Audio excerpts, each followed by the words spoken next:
Hey guys, this is Thomas over here, nursemoneytalk.com. Now, in previous videos, I've already talked about when is the ideal time to actually schedule your NCLEX. So you can definitely go ahead and check that out. I'll put a link to that above, and it'll also be in the descriptions. But in this video, what I want to do is I want to talk about what happens, after you do your due diligence and whatnot, and you think really hard, and then you actually schedule the NCLEX time and date or whatever that you want to take. What happens if you actually need to change it for whatever reason? So I'm going to talk about that in this video. But before I get into that, if you're not already subscribed, I want to go ahead and invite you to hit that subscribe button on this channel. I talk about all things related to nursing school, and of course, nurse life, and everything in between.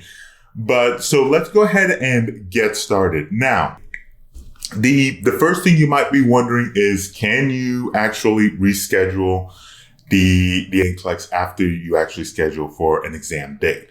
The answer to this is actually yes, you can, but there are some stipulations that are important to note. Now, generally speaking, you can actually reschedule your NCLEX exam date, but you need to do it at least 24 hours before the scheduled exam date and time. And it's important to note that even if you look at the NCSBN website, they were very particular to make sure that they specified it has to be before the date and time. So one example that I've given even in the article on Nurse Money Talk, and I'll put a link to that in the descriptions below, is that that time is important. So let's say you scheduled your exam date, so like you scheduled it for a Wednesday at 8 a.m. So for you to actually be able to technically reschedule it, you would have to have it rescheduled so it's Wednesday at 8 a.m. So it need to be rescheduled by Tuesday at 8 a.m.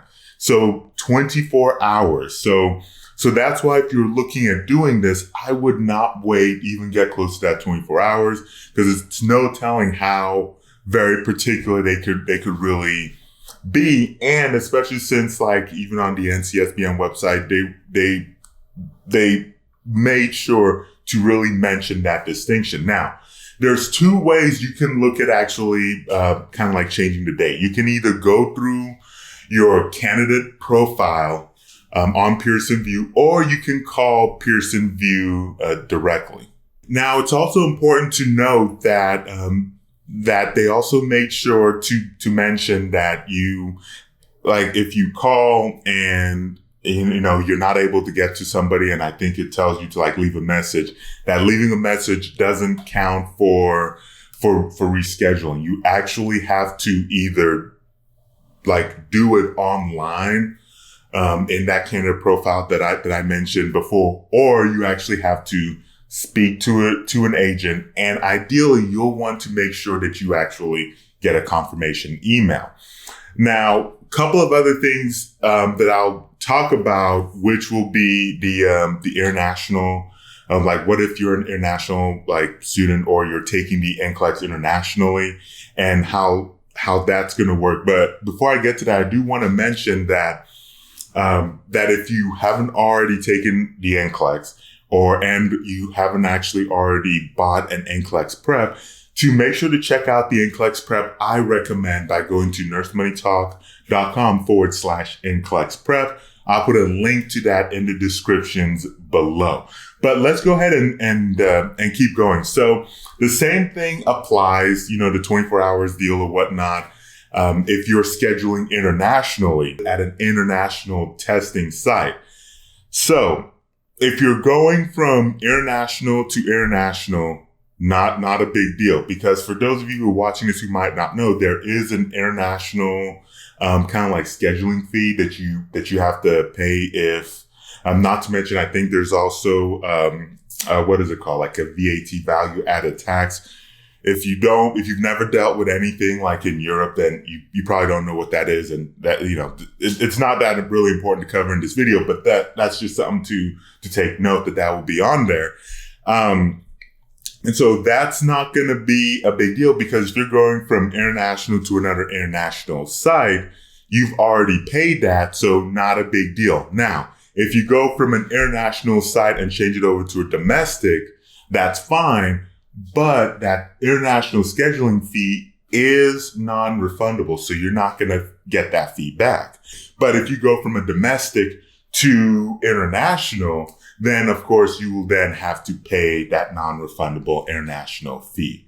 So that's just, some things to take note when it comes to that. Now, what happens if you actually miss your exam date? Like you forget to do any of this and you just oversleep and miss it. So at that point, you will lose whatever money you paid to schedule the exam. You're not going to get refunded any fees or any payments that you mentioned or that you paid. And so that's why it's very important to make sure you stay on top of this. Now, I will put a link in the descriptions below to the NCSBN website and whatnot if you want the most up-to-date information on this or some other helpful information as well, since the National Council of State Board of Nursing are, they're the ones who actually put together the exam. But that is all I've got. Don't forget to hit the thumbs up if you found this video helpful. Thank you so much for watching, and I'll catch you very soon in that next video.